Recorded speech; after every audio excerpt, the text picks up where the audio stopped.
لو معاك 6000 جنيه أو 7000 جنيه أو حتى 8000 جنيه فالفيديو ده مهم جدا ليك، وخصوصا لو بتفكر تشتري موبايل جديد ومش عارف تشتري ايه موبايل يكون كويس في كل حاجة إلى حد ما، يكون معقول في سعره، يكون معقول في إمكانياته، ما يكونش حاجة ضعيفة مثلا. فأنا جبتلك النهاردة موبايلين كويسين جدا في فئة سعرية من 6000 ل 8000 جنيه، ودي نادرا لما بتلاقي فيها حاجة نظيفة. بتلاقي دايما فيها الموبايلات الضعيفة التعبانة اللي مش قد كده، اللي هي شهر شهرين بكتير وتبوظ، ثم تكمل تقعد معاك سنة ونص مثلا، سنتين، وتلاقي خلاص جابت اخرها. لكن النهارده جبت لك موبايلين مميزين جدا ومن شركة مش منتشرة الفترة دي خالص، انها كانت منتشرة من كام سنة فاتوا، وزي ما تقول كده دلوقتي ما بقتش مربع قوي للامكانيات وللشركات الباقية، ولكن حاليا بتحاول تعلى بالاداء شوية بتاعها وتحاول تنافس الشركات شوية، خصوصا في الفئة الاقتصادية. تعالوا النهارده نرحب بشركة تكنو، هي منزلة موبايلين معقولين وكويسين الى حد ما، وهما التكنو كامون 20 والتكنو بوفا 5. هعمل مقارنة سريعة ما بينهم كده في الامكانيات كلها، في كل حاجة خاصة بيهم، نشوف المميزات العيوب وكل التفاصيل المهمة دي، بس بعد الانترو.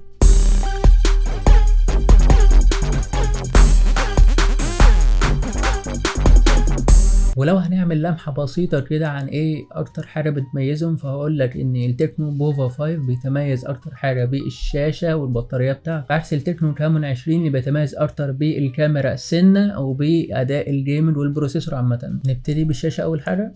يلا نبتدي بالشاشة، بس هخليه على شكل مقارنة بين التليفونين في الشاشة عشان نشوف ايه الافضل ونقارن مع بعض. اول حاجة نبتدي بيها وهي نوع الشاشة، فشاشة التكنو كامون من نوع اموليد، ولكن البوفا بتيجي من نوع اي بي اس ال سي دي. مش عارف ليه بصراحة، يعني انا بالنسبة لي الاموليد احسن بكتير، ليه خلاها لي اي بي اس ال سي دي؟ حاجة غريبة بصراحة. يعني من تقييم الناس لشاشة البوفا فبيقولوا ان شاشة كويسة كألوان، طب ما تخليها لي اموليد احسن، تبقى الوانها كويسة جدا وتبقى شاشة جميلة في كل حاجة فيها، يعني ما تخليليش فيها في التليفون. ونيجي لحجم شاشة الكامون او الكامون، مش عارف ايه كلمة كامون دي، مش عارف ايه الفكرة منها اساسا، بس شاشته بتيجي بمقاس 6 و67 انش، على عكس البوفا بتيجي 6 و78 انش. فرق بسيط بينهم، مش حاجة كبيرة تذكر عشان اقول لك مثلا ده اكبر من ده فرق كبير، لا حاجة بسيطة كده. بس في ميزة هتميز البوفا قوي عن الكامون، ان البوفا بيجي بتردد 120 هرتز، ولكن الكامون بيجي ب 60 هرتز بس، مش عارف ليه، وفي الاتنين مش متكيفين. ماله ده بالمحتوى؟ انا مش عارف يعني، يا مسهل.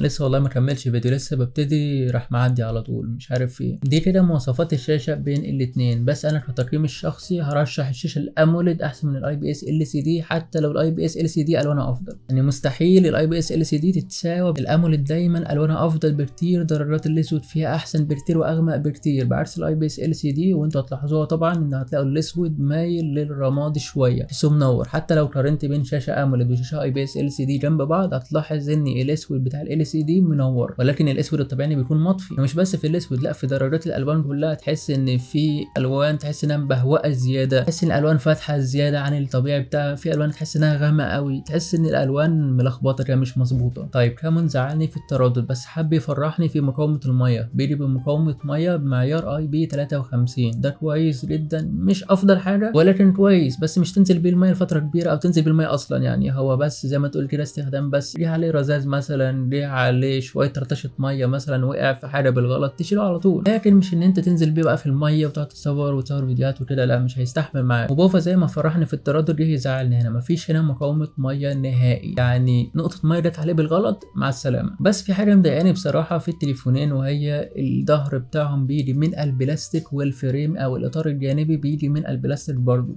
فضعيف، محتاج انت تجيب له جراب، او لو هو في جراب تمام مفيش مشكله، لان بصراحه ما اعرفش بيجي بالتليفون ده مع جراب ولا لا. فلو بيجي مع جراب خير وبركه، ما جاش مع جراب هتضطر للاسف ان انت تجيب له جراب يحميه وتجيب له اسكرينه تحميه، لان طبقه الازاز زي ما انتم عارفين بتبقى ضعيفه مش بتستحمل. تكنو كامون بيجي لي بثلاث الوان، ابيض واسود وازرق، بعكس التكنو بوفا بيجي برضو بلونين زي بعض، اسود وازرق، ولكن المختلف اللون الجولد، اللون الذهبي، بس ده المختلف بين الاثنين. التكنو كامون بما انه اموليد فدايما هتيجي فيه البصمه في الشاشه، ولكن التكنو بوفا بتيجي البصمه في زرار الباور او زرار البوتون ده، بتدوس عليه يفتح على طول. عشان اخد اداء وسلاسه وتجربه جميله ولذيذه في الموبايل لازم يجيلي ببروسيسور يكون قوي ويكافئ الاداء بتاعه ويكون مناسب ليا ولكل احتياجاتي. فالكامون 20 بيجي بجي 85 بروسيسور وبصراحه كويس جدا في الجيمنج، ولكن بوفا 5 بيجي بالجي 99. المفروض ان جي 99 اعلى من 85. هما في الحقيقه في البروسيسور وفي الاداء الطبيعي متكافئين جدا في الاستخدام العادي، ولكن في الجيمنج الجي 85 الاقدم اقوى بتقريبا ضعف الاداء. هي حاجه غريبه بصراحه شويه، ولكن بعد تجربه المستخدمين وبعد تجربه كثير من الناس واليوتيوبر عامه لقوا ان في تجربه افضل واداء افضل الجي 85 بالمقارنه مع الجي 99. يعني لو انت جيمر بقى وحريف تحب العاب كتير فارشح لك الكامون 20. اما لو انت بتحب تشتغل الشغل العادي بقى، تصفح شغل مشاهده مثلا، تشوف في الفيسبوك مثلا، اليوتيوب، شغلك اغلبه معتمد على الموبايل، فبرضه ارشح لك الكامون 20. ما تفتكرش ان اقول لك البوفا 5 وكده، لا يعني الاثنين كويسين بصراحه، بس لو انت عايز الافضل فيهم فانا هرشح لك الكامون 20 بدون مبالغه او بدون مجامله، عشان ما بقاش بجامل البوفا 5 على الفاضي. الاثنين بيجوا برامات زي بعض 8 جيجا، ما فيش اي اختلاف ما بينهم غير التردد فقط. يعني الكامون 20 بيجي بتردد 1800 ميجا هرتز، البوفا 5 بيجي بتردد 2133 ميجا هرتز. وعلى فكره فرق بسيط جدا ما بينهم، مش حاجه ملحوظه قوي ان انت تلاحظها لو انت بتستخدم ده او ده. فبالنسبه لي هعمل راي محايد ان الاثنين متساويين زي بعض. الاختلاف الوحيد اللي ممكن هنلاقيه هنا وهو مساحات التخزين. يعني عندك الكامون بيجي بمساحه تخزين واحده 256، البوفا بيجي بمساحه تخزين مش واحده بقى، لا لك اثنين 128 و 256. في فرق في الاصدار ما بينهم يعني الكامون 20 اليو اف اس 2.1 الثاني 2.2، يعني فرق برضه بسيط، مش هقول لك فرق كبير انت تلاحظه بين الاثنين، فبرضه هعتبر انها تجربه متساويه بين الاثنين، مفيش ميزه لده عن ده. الميزه اللي هنلاحظها بين ده وبين ده ايه هي؟ ان الاثنين بيدعموا كارت ميموري ولكن مختلفين تماما عن بعض. الكامون 20 بيدعم كارت ميموري لحد 1000 جيجا، ولكن البوفا 5 بيدعم كارت ميموري لحد 2000 جيجا. 2000 جيجا يعني انت تقريبا معاك هارد مش موبايل عادي ده، يعني مش محتاج كل ده اساسا. يعني انا كواحد لو هشتري موبايل 256 مثلا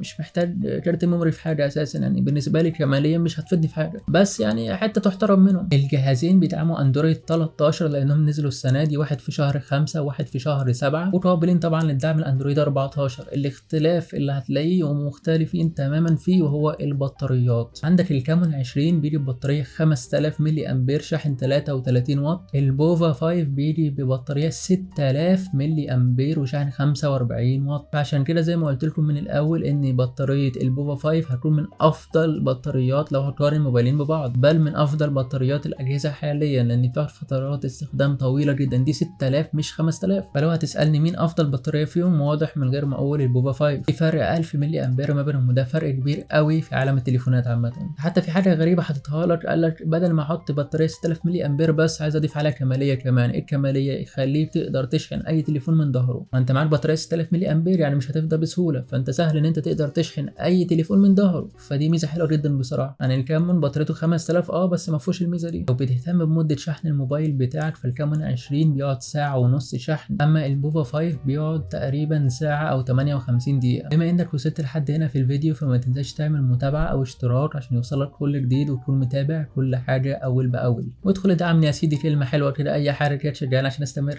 نيجي لنقطه الكاميرات اللي هي مش بتميز الموبايلين لانهم متشابهين جدا ومتقاربين من بعض. تعالوا نتكلم عنهم بالتفصيل شويه. الكامون 20 بيجي بثلاث كاميرات في المقارنه، البوفا 5 بيجي بكاميرتين بس. الكامون 20 بيجي بكاميرا 64 اساسيه، بكاميرا 2 لينز. لينز ايه؟ ما لينز اللي هي عدسه اصلا اللي هي بتاعت العمر، يعني اللي بيجيب لك الابعاد وبتقدر تعمل بورتريه والحاجات دي. على عكس من كده البوفا بيجي بكاميرا اساسيه 50 ميجا بكسل وكاميرا تانية ديبس برضو بتاعت العمر 2 ميجا بكسل. بس هما متشابهين زي بعض ان بيجوا زي بعض، ما فيش مثبت بصري، بيجوا بنفس تقريبا التصوير زي بعض. عندك الكامون بيجي بتصوير 1080 30 فريم، ولكن البوفا بيجي ب 1080 60 فريم، فرق بس 30 فريم ده، ولكن دقه التصوير زي بعض، فمش هتحس باي اختلاف. لو جبت ده عند هتحسهم متقاربين جدا من بعض. ممكن الكامون تلاقيه احسن درجه سنه لو انت بتلاحظ قوي في الكاميرات او بتركز قوي في تفاصيل الكاميرا او في الصوره، لكن غير كده لا، هقول لك الاثنين زي بعض. كمان الكاميرا الاماميه في الاثنين زي بعض، مع ان الكامون 20 32 والبوفا 8 بس، ولكن الاثنين بيصوروا زي بعض بنفس الكواليتي بالظبط، مفيش اختلاف واحد. ده كمان تصوير الفيديو زي بعض 1080 30 فريم، يعني هجيب ده او هجيب ده هتلاقي الاثنين بنفس كواليتي الصوره بالظبط، مفيش اختلاف واحد. الموبايلين بيجوا باصدار واي فاي 1 وواي فاي 5 5 بنفس البلوتوث 5.2، بيرو بنفس التايب سي ونفس الاصدار القديم اللي هو 2. مش هيفرق معاك الا في سرعه نقل البيانات مثلا من موبايل للابتوب او لبي سي. طبعا كل ما بتعلى اصدار التايب سي بيكون طبعا سرعه اعلى في نقل البيانات والداتا. والاثنين بيدعموا ال NFC بس بيعتمد على البلد بتاعتك. يعني لو نسخه بلدك مش بتدعم ال NFC فمش هتلاقي فيه NFC، نسخه بلدك بتدعم ال NFC هتلاقي بيدعم ال NFC عادي جدا. الجهازين بيدعموا شريحتين من نوع نانو، كمان بيدعموا سماعات من نوع ستيريو، ودي مقبوله عامه في الصوت يعني. بس انا متضايق بصراحه ان مفهومش دولبي اتموس، ولكن الصوت بتاعهم كويس مش هيضايقك في حاجه. في حاجه بقى غريبه هتلاحظها في التليفونات دي تقريبا مش موجوده في ولا تليفون دلوقتي، بيرو بمدخلين السماعات اللي هو 3.5 مللي. يعني دي ليا زمن ما سمعتش عنها خالص في التليفونات، دلوقتي بقى كله بيعتمد على التايب سي عشان مقاومه الميه. لكن في حاجه غريبه، التكنو كامون 20 زي ما قلت في مقاومه ميه IP53 او الرذاذ زي ما هنقول، بالعكس من كده في مدخل 3.5 مللي. طب ازاي يعني؟ انا مش فاهم النقطه دي بصراحه، يعني دي محتاج حد يوضحها لي اكتر. يعني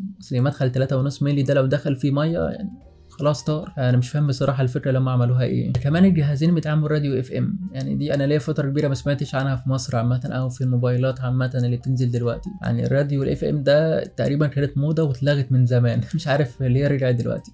وبس يا سيدي، دي كانت مراجعة بسيطة ولذيذة تلخص لك المقارنة بين التليفونين دول والقلبان أو الضجة اللي كانت عليهم عشان مش عارفين نجيب ده ولا ده. أنا عرفتك النهاردة هجيب ده ولا ده وبناء على إيه، فأنت لما تروح تشتري هتكون عارف إيه السبب اللي يخليك تشتري الكامون مثلا 20 عن البوفا 5، اللي يخليك تشتري البوفا 5 عن الكامون 20، وده طبعا على حسب تفضيلاتك الشخصية. أنا بس حاولت أبسط لك الدنيا عشان تبقى عارف أنت عايز تشتري أنهي موبايل فيهم وإيه السبب بتاعه. وزي ما قلت بميزانية ما تتعداش 8000 جنيه، يعني حاجة كويسة جدا. يعني انت دلوقتي نادرا لما تلاقي موبايل في الفئة السعرية دي ويكون مقبول الى حد ما في الاستخدام. انت عارفين دلوقتي طبعا كل الاسعار غلت والدنيا بقت عالية جدا. يعني انت عشان تجيب تليفون قول مثلا 20 حاجة و20 الف مثلا، كان جبت لك حاجة حنينة كده وبسيطة. وبصراحة ده كان ردا على احد الكومنتات، او مش كومنت واحدة وتقريبا كانوا 2 أو 3 كومنتات كانوا بيسألوني على الموبايلين دول، فانا حبيت اقارنهم ببعض كده عشان نشوف الفروقات والمميزات والعيوب. فقول لي انت رأيك بقى في الموبايلين دول، ايه اكتر موبايل عجبك فيهم، ايه المميزات اللي عجبتك في ده والعيوب ايه اللي ضايقتك من ده. شاركني في كل حاجه كده في الكومنتات ونتشارك مع بعض، وقول لي لو انت محتاج تسال في اي موبايل، اعمل مقارنه بين موبايل والتاني، مثلا اتكلم عن موبايل واحد، اسالني وابعت لي كومنت وانا هرد عليك ان شاء الله في اقرب وقت. ولو في مقارنه محتاج ان انا اعمل فيديو هعمل لك فيديو على طول، مش هتاخر عليك، لا ان شاء الله هتلاقيني في اسرع وقت معاك وارد عليك حالا. او بس بتحصل اوقات ان انا بكون مشغول فما ببقاش عارف ان ارد بسرعه، ولكن على طول اول ما بخلص اللي ورايا برد على الناس على طول في الكومنتات، ما بتاخرش على حد. فاي سؤال اي تفاصيل عايز تسال عنها اسالني على طول ما تقلقش، هرد عليك على طول. حتى لو عايز تعرف مثلا سعر موبايل وهكذا برضه هتلاقيني معاك. وما تنساش طبعا تعمل متابعه الاربع منصات المعتادين اللي هم الفيسبوك، اليوتيوب، الانستجرام، التيك توك، بنفس الاسم ونفس اليوزر نيم ونفس الصوره ونفس كل حاجه تقريبا، مفيش اختلاف واحد. حقيقي بجد نورتني النهارده واتمنى اشوفك على خير ان شاء الله. سلام.